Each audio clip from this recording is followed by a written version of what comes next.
LGBTQI+ ব্যক্তি ও ইভেন্টগুলোর বিরুদ্ধে বিদেশি সন্ত্রাসী সংগঠনের সহিংসতার সম্ভাবনার কারণে আমেরিকান স্টেট ডিপার্টমেন্ট বিশ্বব্যাপী সতর্কতা জারি করেছে। এতে বিদেশি আমেরিকান নাগরিকদের বাড়তি সতর্কতা অবলম্বন করার জন্য সতর্ক করেছে স্টেট ডিপার্টমেন্ট।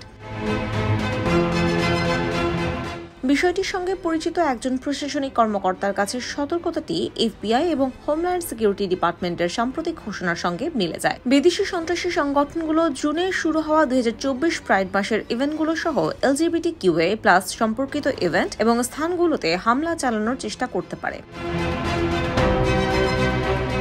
হোমোফোবিয়া, বাইফোবিয়া, ইন্টারফোবিয়া ও ট্রান্সফোবিয়ার বিরুদ্ধে আন্তর্জাতিক দিবস পালনের দিনই এই সতর্কতা জারি করা হয়েছে। হোমল্যান্ড সিকিউরিটি ডিপার্টমেন্ট গত বছরের প্রাইড মাসেও এই সতর্কতা জারি করে।